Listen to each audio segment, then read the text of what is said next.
नमस्कार, मैं doctor Dilip Kumar, assistant professor VVM college Siwan एवं काउंसलर एनओयू पटना।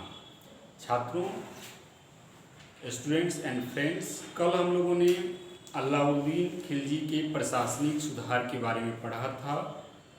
अलाउद्दीन खिलजी ने प्रशासनिक क्या क्या सुधार किए, क्या क्या नए सिद्धांतों का इन्होंने प्रतिपादन किया, उसके बारे में हम लोगों ने कल विस्तार पूर्वक से पढ़ा था। आइए हम लोग आज अलाउद्दीन खिलजी के साम्राज्यवादी नीति यानी साम्राज्य विस्तार के बारे में पढ़ेंगे। तो आइए इसके बारे में हम लोग जानते हैं कि कहाँ कहाँ पर उनका साम्राज्य विस्तार हुआ और क्या उनकी साम्राज्यवादी नीतियाँ रही। तो जैसा हमने देखा था कि अलाउद्दीन खिलजी का जो शासन है, ये खिलजी वंश के तहत हम लोग अध्ययन कर रहे हैं और गुलाम वंश के बाद हम लोग खिलजी वंश के बारे में देख रहे हैं।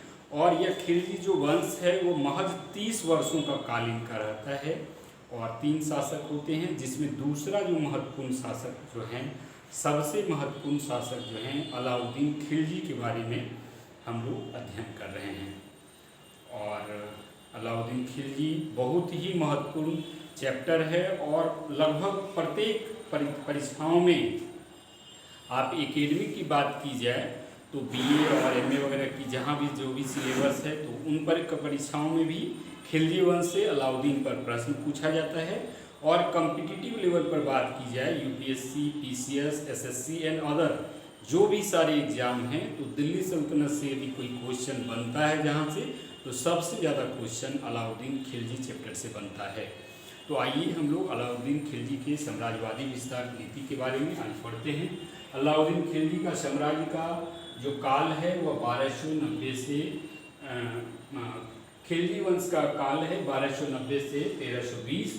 उसमें अलाउद्दीन खिलजी का जो शासन काल है 1296 ईस्वी से 1316 ईस्वी, अर्थात 20 वर्षों का शासनकाल अलाउद्दीन खिलजी का रहता है। और ये अलाउद्दीन खिलजी जो है वो जलालुद्दीन खिलजी जो हैं, जलालुद्दीन फिरोज खिलजी, उनके भतीजा और दामाद होते हैं। और यानी अपने वो चाचा जलालुद्दीन फिरोज खां जो हैं वो अलाउद्दीन खिलजी के चाचा भी लगते हैं रिश्ते में और उनके ससुर भी लग गए। तो वो अपने चाचा अथवा ससुर की हत्या करके गद्दी पे बैठते हैं। तो जब जलालुद्दीन खिलजी जब शासक थे उसी समय ये अपनी प्रतिभा, अलाउद्दीन खिलजी जो है अपनी प्रतिभा का प्रदर्शन करते हैं और एक योग्य सेनापति के रूप में अलाउद्दीन खिलजी उभरते हैं। और उन्हीं के समय में, जलालुद्दीन खिलजी के समय में ही एक आक्रमण के लिए उन्हें भेजा जाता है दक्षिण भारत के लिए। उत्तर भारत की बात की जाए तो उत्तर भारत की ओर उनका साम्राज्य विस्तार हो चुका था खिलजी वंश में, या पूर्व में भी उनको जो मिला था, तो उत्तर भारत में उनका साम्राज्य विस्तृत था। लेकिन दक्षिण भारत की ओर हम साम्राज्य विस्तार जो देखते हैं, पहली बार दिल्ली सल्तनत में अलाउद्दीन खिलजी के समय में दक्षिण भारत में अलाउद्दीन खिलजी के द्वारा साम्राज्य विस्तार किया जाता है। और साम्राज्य विस्तार के दौरान जो है जलालुद्दीन खिलजी के समय में ही अलाउद्दीन खिलजी के नेतृत्व में जो पहला आक्रमण होता है वो 1296 ईस्वी में दक्षिण भारत के यादव वंश पे होता है। यादव वंश के विरुद्ध में आक्रमण होता है और यह वंश जो था वह आपको देवगिरी में उनका शासन चल रहा था और जिसके शासक थे रामचंद्र देव। तो उनके खिलाफ अलाउद्दीन खिलजी का अभियान चलता है और वो उनको पराजित करते हैं। इस युद्ध में, देवगिरी का जो युद्ध होता है यादव वंश के विरुद्ध में अलाउद्दीन खिलजी के नेतृत्व में, तो उसमें वो आक्रमण करते हैं, उनको पराजित करते हैं और अकूत धन संपत्ति वहाँ से वो अर्जित करते हैं देवगिरी से। और उन धन संपत्ति को जो है जलालुद्दीन खिलजी से वो छुपा लेते हैं और उनको नहीं बताते हैं, धन संपत्ति जो अकूत उनको हाथ लगती है। और उसी समय वो क्या करते हैं कि पुनः जो है वहाँ से जब युद्ध विजय कर निकलते हैं तो कड़ा और प्रतापगढ़ का क्षेत्र रहता है जहाँ पर रानी का माता का मंदिर भी है। तो उस क्षेत्र में जो है वो उधर जाते हैं और 2 सैनिकों को वो इसके लिए सेट करते हैं। वो गुपचुप तरीके से उनकी हत्या का, जलालुद्दीन फिरोज खिलजी की हत्या का वो लगाते हैं, मतलब एक योजना बनाए रखते हैं और जलालुद्दीन खिलजी की हत्या उनके द्वारा कर दी जाती है। तो ये इस प्रकार से जो है हम देखते हैं कि वो जलालुद्दीन खिलजी की हत्या करके अलाउद्दीन खिलजी 1296 ईस्वी में खिलजी वंश का सबसे महत्वपूर्ण शासक बन बैठता है। और जिस समय वो बनते हैं शासक, उस समय वो कड़ा और मानिकपुर की सूबेदारी उनके जिम्मे थी। यानी अलाउद्दीन खिलजी तो जो थे वो मानिकपुर और कड़ा की सूबेदारी उनके पास थी, वहाँ का वो कमान संभाल रहे थे। तो इस प्रकार से हम देखते हैं कि किस प्रकार से वो शासक बन जाते हैं और उनका विजय अभियान जो है देवगिरी के विरुद्ध काफ़ी सफल रहता है। अब पुनः जो है देखें तो हमने देखा कि किस प्रकार से यह दिल्ली सल्तनत का पहला शासक था जो उत्तर भारत के बजाय दक्षिण भारत की ओर अपना साम्राज्य को विस्तार पहली बार दिल्ली सल्तनत में ये करते हैं।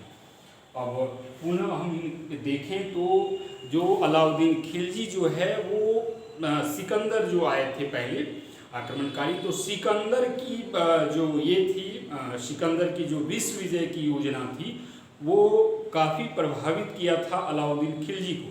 तो अलाउद्दीन खिलजी भी ऐसा चाहता था कि वो विश्व विजयी करे और विश्व विजय की वो योजना उनके मन में रहती है और इसीलिए वो सिकंदर द्वितीय की भी उपाधि धारण करते हैं। ये बहुत महत्वपूर्ण प्रश्न है और विभिन्न एग्जाम में पूछा भी जाता है कि सिकंदर द्वितीय किसे कहा गया है। तो सिकंदर द्वितीय की भी उपाधि धारण करते हैं और इसके अलावा सिकंदर ए सानी की भी उपाधि इनके द्वारा ग्रहण ये धारण की जाती है और ये काफ़ी महत्वपूर्ण है। ये ऑब्जेक्टिव प्रश्न है, तो ये आप ध्यान में रखेंगे। सिकंदर ए सानी और सिकंदर द्वितीय की उपाधि इनके द्वारा ग्रहण की जाती है, धारण की जाती है। इसके अलावा हम देखें तो ये एक नए धर्म भी स्थापित, जैसे पैगंबर ने आपका जो इस्लाम धर्म की स्थापना की थी, तो इसी प्रकार से एक नए धर्म की स्थापना ये करना चाहते हैं। लेकिन इनके एक मित्र होते हैं कोतवाल अलाउद्दीन मुल्क उन्हें सलाह देता है विश्व विजय और ये धर्म की स्थापना, अलग धर्म की स्थापना का विचार जो है अलाउल मुल्क जो उनके मित्र होते हैं उनके कहने पर ये विश्व विजय का भी विचार त्याग देते हैं और नए धर्म की भी स्थापना का विचार त्याग देते हैं और अपना संपूर्ण ध्यान वो अपने राजपाट पर लगाते हैं। चूँकि उस समय जो है ये कई नए प्रयोग करते हैं जिनसे धन की भी प्राप्ति होती है और साम्राज्य विस्तार के लिए जरूरी था। और पुनः इनके काल में 6 बार मंगोलों का आक्रमण होता है, तो मंगोल के आक्रमण से बचाव के लिए भी उनको धन की आवश्यकता थी और साम्राज्य विस्तार के लिए भी। तो हमने पिछली कक्षा में देखा था किस प्रकार से ये नए कर और नए ये करते हैं, इनकम के आय के स्रोत पैदा करते हैं जिससे इनकी इनकम बढ़ती है। तो इस प्रकार से ये अपना जो है साम्राज्य विस्तार शुरू करते हैं। और पुनः जो हम देखें तो एक और चीज़ है कि जब ये गद्दी पर बैठते हैं अपने चाचा अथवा ससुर जलालुद्दीन खिलजी की हत्या कर, तो पुनः ये कूटनीतिक चाल ये चलते हैं गद्दी पे बैठते ही। और न केवल जलालुद्दीन खिलजी उनको उनकी हत्या करके तो ये बैठते ही हैं, पुनः जलालुद्दीन खिलजी के जो है 2 पुत्र की भी ये हत्या कर देते हैं जिनका नाम होता है अरकली खां और इब्राहिम। तो ये जलालुद्दीन खिलजी के हत्या के साथ ही उनके 2 पुत्रों की भी हत्या कर देते हैं।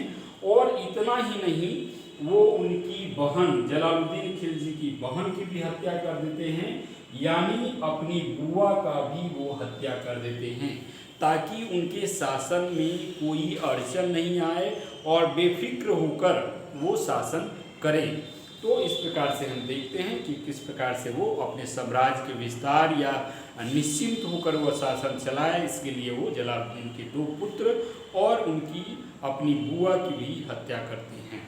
और उसके बाद हम देखें तो पुनः जो दूसरा इनका अभियान होता है 1296 के बाद 1298 और 1299 का इनका अभियान होता है। और वह जो अभियान होता है इनका गुजरात विजय का आक्रमण होता है और अहमदाबाद के क्षेत्र के आसपास उनका आक्रमण होता है।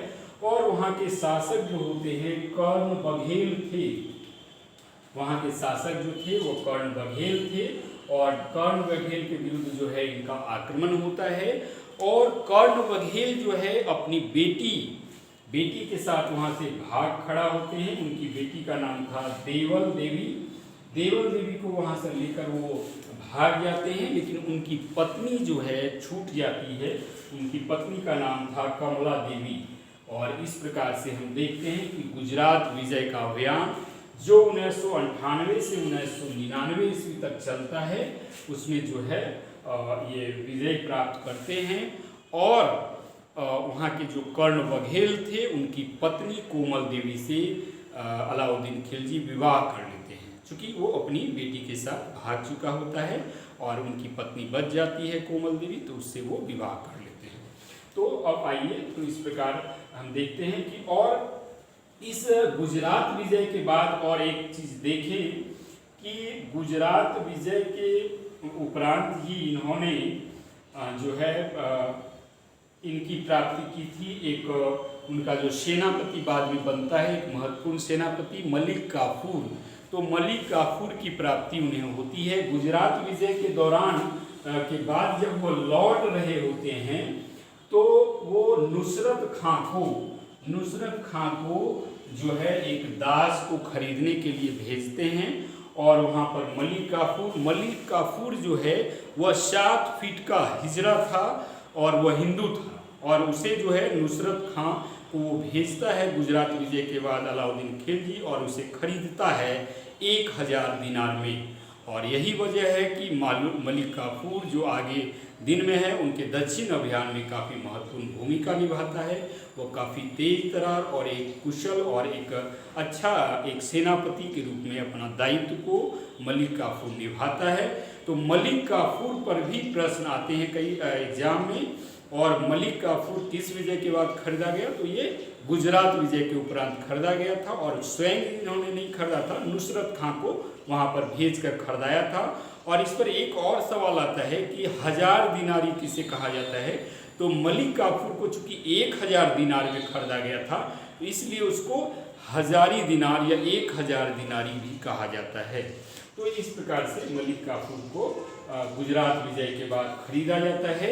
और गुजरात विजय के उपलक्ष्य में ही एक और भी महत्वपूर्ण ये सवाल है कि अलाई दरवाज़ा का निर्माण कब करवाया गया था, तो ये गुजरात विजय के बाद अलाई दरवाज़ा का निर्माण वो अलाउद्दीन खिलजी करवाते हैं, जो कि कुतुब मीनार के सामने बनाया जाता है।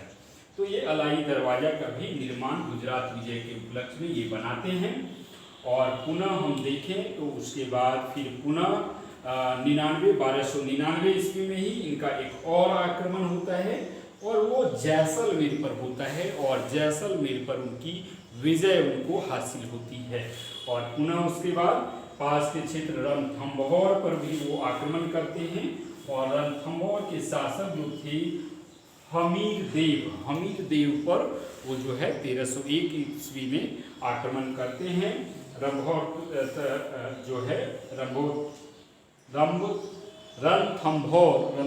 के शासक के विरुद्ध में जो है आक्रमण होता है। और रणथंभौर के शासक जो होते हैं हमीर देव अपने पूरी परिवार के साथ जौहर करने को विवश होते हैं। जौहर प्रथा पहले भी मैंने कई वीडियो में बताया है अपना।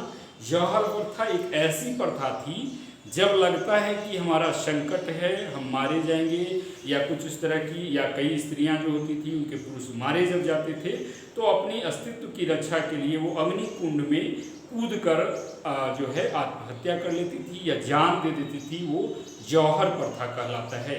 जबकि सती प्रथा एक अलग प्रथा है जिसमें पति के साथ चिता पर लेटकर वो ये देती थी, वो सती प्रथा कहलाता था। तो जौहर करके जो है हमीर देव के जो परिवार है वो जान दे देते हैं, रणथंभौर के परिवार जो है। और इसी रणथंभौर के जो युद्ध होता है उसमें नुसरत खां जो उनका सेनापति है वो मारा जाता है। तो अलाउद्दीन खिलजी का नुसरत खां सेनापति भी रणथंभौर के शासक के विरुद्ध अभियान में मारे जाते हैं। और उसके बाद पुनः देखें तो 1301 ईस्वी के बाद जो दूसरा जो आक्रमण महत्वपूर्ण होता है वह चित्तौड़ और मेवाड़ के शासक के विरुद्ध में होता है। और ये भारतीय इतिहास में बहुत ही महत्वपूर्ण युद्ध के रूप में चित्तौड़ और मेवाड़ का युद्ध जाना जाता है। मेवाड़ का शासक जो उस समय थे वो राणा रतन सिंह थे और राणा रतन सिंह के विरुद्ध उनका मेवाड़ में अभियान होता है और इनका अभियान स्टूडेंट्स एंड फ्रेंड्स देखें बड़ा मज़ेदार है ये भारतीय इतिहास में। और इससे जुड़ी हुई 1 साल के पहले की कुछ घटना भी है, मैं इसका भी जिक्र कर रहा हूँ। तो जब वो मेवाड़ पे आक्रमण करते हैं और वहाँ के राणा रतन सिंह होते हैं, उनकी पत्नी जो होती है पद्मावती, और पद्मावती के बारे में कहा जाता है कि वो भारत की विश्व जो भारत की सुंदरी थी उनमें सबसे सुंदर वो महिला थी उस समय पद्मावती। और ऐसा यह भी कहा जाता है कि अलाउद्दीन खिलजी जो है उससे विवाह करना चाहता था, इसलिए उन्होंने मेवाड़ पर वो आक्रमण किया। और दूसरी ओर कहीं ऐसा भी ये कई किताबों या कई जगह यह विवरण मिलता है कि इतनी सुंदर थी पद्मावती कि उसकी एक झलक महज पाने के लिए जो है अलाउद्दीन खिलजी मेवाड़ पर आक्रमण करता है। और अलाउद्दीन खिलजी कहता है कि ना सामने ना सही आईने से भी उनका चेहरा जो है मुझे दिख जाए या दिखा दे लूँ कि वो आईने के सामने भी खड़ा हो और मैं उनका आईने में भी देखकर उनका चेहरा देख लूँ और एक झलक पा लूँ। तो इस तरह से पद्मावती को देखने के लिए यह संघर्ष होता है मेवाड़ का, अथवा कहीं कहीं यह भी विवरण है कि शादी करने के लिए। तो जो भी हो, देखने अथवा शादी के लिए, लेकिन उसके लिए जो है मेवाड़ पर आक्रमण होता है। और राणा रतन सिंह जो हैं 1303 ईस्वी में मृत्यु को प्राप्त करते हैं और उनकी मृत्यु हो जाती है। और पुनः जो है देखते हैं तो ये पद्मावती जो है जौहर कर लेती है, अग्निकुंड में कूद कर अपनी हत्या कर लेती है, अपने आप को ये जान गंवा बैठती है अलाउद्दीन खिलजी से बचने के लिए।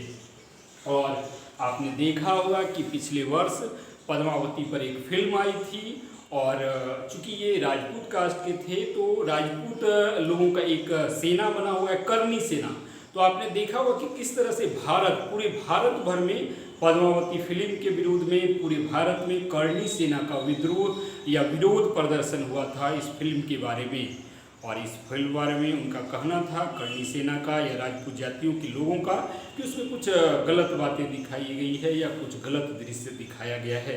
तो इस प्रकार से ये पद्मावती काफ़ी ये फेमस रही है। और इसकी जानकारी जो है वो मिलती है मलिक मुहम्मद जायसी जो एक लेखक होते हैं 1540 ईस्वी में। मतलब ये घटना जो है 1303 ईस्वी की है। यह जो घटना है 303 ईस्वी की, लेकिन यह 1540 ईस्वी में मलिक मुहम्मद जायसी अपने पुस्तक में इसकी चर्चा करते हैं और वहीं से हमें जानकारी उसके बारे में मिलती है। और उसका मलिक मुहम्मद जायसी की जो पुस्तक का नाम था वह पद्मावत था। तो ये पद्मावत 1540 ईस्वी में लिखते हैं मलिक मुहम्मद जायसी, वहीं से यह जानकारी हमें मिलती है। और इससे अलाउद्दीन खिलजी जब देखता है कि पद्मावती जौहर कर ली है तो अलाउद्दीन खिलजी इससे इतने नाराज होते हैं, इतने तिलमिला जाते हैं कि तत्पश्चात वह 30,000 राजपूतों का वध करवा देते हैं उससे गुस्से में आकर, चूंकि वह रानी पद्मावती को नहीं देख पाता है। और 30,000 राजपूतों का वह वध करवा देते हैं। और पुनः जो हम देखें तो उसके बाद जो और एक जो युद्ध होता है आगे का हम देखते हैं। तो पुनः एक युद्ध होता है वह, और इतना ही नहीं, वह 30,000 राजपूतों का वध करवाते हैं। और खिज्र खां उनका एक और सेनापति था, उसको वो वहाँ पर जो है उस स्थान का नाम जो है मेवाड़ का नाम खिजराबाद रख देते हैं खिज्र खां के नाम पर। और खिज्र खां जो है वह अलाउद्दीन का सेनापति का सहायक था। तो इस प्रकार से मेवाड़ का नाम वो गुस्से में खिजराबाद भी कर देते हैं। और इसके बाद हम देखें तो उनका जो आक्रमण होता है वारंगल आंध्र प्रदेश पर भी होता है और तेलंगाना पांडे के विरुद्ध में भी विजय अभियान इनका चलता है। और पुनः हम देखें तो 1310 ईस्वी में वैसल एक स्थान होता है दक्षिण भारत, वहाँ पर भी उनका आक्रमण होता है, जहाँ के शासक जो होते हैं वीर वल्लाल द्वितीय थे। वीर वल्लाल द्वितीय के भी विरुद्ध आक्रमण होता है, जिनकी राजधानी जो थी द्वार समुद्र थी, तो वहाँ भी जो है हमला होता है। और 1311 ईस्वी में जो है वहाँ के शासक को वो हराते हैं। और पुनः उसके बाद हम देखें तो पांड्य और मालावार के आक्रमण पर भी आक्रमण इनके द्वारा होता है। और यहाँ पर पांड्य और मालावार का जो तट था, तो वहाँ पर जो दो शासक थे, पांड्य के शासक, वो आपस में लड़ रहे थे। और वहाँ पर उनको एक पक्ष के द्वारा बुलावा आता है मलिक काफूर को, और एक पक्ष को वो साथ देते हैं। और वो जो है वीरथुल एक जगह था, वहाँ पर हमला करते हैं। और वीरथुल पर वो खोजते हैं अपने विरोधियों को, वीर पांड्य को वो खोजने जाते हैं वीरथुल पर। और वहाँ पर जो है लिंगराज का मंदिर जो था और रामेश्वरम धाम जो था, और उसके मंदिरों को वो लूटते हैं, वहाँ पर लूटपाट मचाते हैं और मंदिरों को भी वो तोड़ते हैं मलिक काफूर। तो इस प्रकार से हम देखते हैं कि वीरथुल पर भी हमला होता है उनका पांड्य शासक के विरुद्ध में, और इस प्रकार से वहाँ भी उनके द्वारा लूट मचाई जाती है। और पुनः 1306 ईस्वी में इस युद्ध के पहले भी जो है वह जो है एक आक्रमण होता है, मंगोलों का आक्रमण होता है। और वहाँ पर भी जो है रोकने के लिए गयासुद्दीन तुगलक जो है वो रहते हैं और उसको रोकते हैं मंगोलों को। और इससे वो प्रभावित होकर अलाउद्दीन खिलजी जो है उसको जो है सीमा रक्षक घोषित करता है गयासुद्दीन तुगलक को। और पुनः हम देखें तो जो है अलाउद्दीन खिलजी के समय एक और उनका योग्य सेनापति था जाफर खां जो है वह मंगोलों के आक्रमण, मंगोलों का वो डटकर मुकाबला किए थे, इनके सेनापति जाफर खां। और कहा जाता है कि जब वो लड़ते लड़ते मंगोलों से वीर गति प्राप्त हुए थे, तो उनके डर से मंगोल जो है रातों रात 30 कोस पीछे हट गए थे। इतने योग्य सेनापति जाफर खां के थे अलाउद्दीन खिलजी के। और पुनः हम देखते हैं कि मंगोलों का जो आक्रमण होता है अलाउद्दीन खिलजी के समय वह 6 बार होता है। सबसे ज़्यादा मंगोलों का जो आक्रमण होता है वह अलाउद्दीन खिलजी के समय में ही होता है, और जिसे अलाउद्दीन खिलजी रोकने में सफल होते हैं। और हम देखें अंततः तो अपने शासन के अंतिम वर्षों में अलाउद्दीन खिलजी को जलोदर रोग हो जाता है, पेट का रोग हो जाता है, जलोदर रोग, और उसके वजह से उनकी मृत्यु हो जाती है। और जलालुद्दीन खिलजी के बाद खिलजी वंश में एक शासक जो बनते हैं, अंतिम शासक, वो काफ़ी अयोग्य थे। उनका नाम था मुबारक शाह खिलजी। 1316 ईस्वी से 1320 ईस्वी तक इनका काल था, और ये काफ़ी अय्याश थे। और ऐसा कहा जाता है कि वो निर्वस्त्र होकर भी मतलब वो दरबार में दौड़ लगाते थे। और उनका जो है इस तरह का व्यवहार जो है बड़ा बेतुका था, और उन्होंने खलीफा से अपने पद की भी स्वीकृति नहीं करवाई थी। और उन्होंने अल्लाह का प्रतिनिधि अपने आप को घोषित किया था, और खलीफातुल्लाह का पद धारण किया था। और मुबारक शाह खिलजी की कोई उपलब्धि खास नहीं रहती है। और उसके बाद जो है पुनः जो है अन्य वंश का जो है वंश प्रारंभ हो जाता है, जिसके बारे में विस्तारपूर्वक बाद में पढ़ेंगे। तो इस प्रकार से हमने देखा कि किस प्रकार से जो है अलाउद्दीन खिलजी अपने प्रशासनिक नीतियों का पालन करते हुए काफ़ी धन इकट्ठा करते हैं, और मंगोलों से आक्रमण से भी बचने के लिए उसका उपयोग करते हैं, और इसके साथ ही दक्षिण भारत की ओर अपना साम्राज्य विस्तार करते हैं। तो इस प्रकार से हम लोगों ने आज पढ़ा कि किस प्रकार से जो है अलाउद्दीन खिलजी अपनी साम्राज्यवादी नीति का पालन करते हुए दक्षिण भारत में साम्राज्य का विस्तार करते हैं। स्टूडेंट्स एंड फ्रेंड्स, आप इस वीडियो को देख रहे हैं, मेरी वीडियो पसंद आ रही हो तो प्लीज़ इसको लाइक करें, शेयर करें। अपने मित्र जो भी कहीं भी पढ़ रहे हों, जो नहीं जा सकते हों क्लास में पढ़ने के लिए, घर बैठे हों, उनको भी आप शेयर करें ताकि ज़्यादा से ज़्यादा लोगों को इसका लाभ मिल सके। और सब्सक्राइब भी करें और बेल आइकन जो है उसको भी दबाएं। धन्यवाद।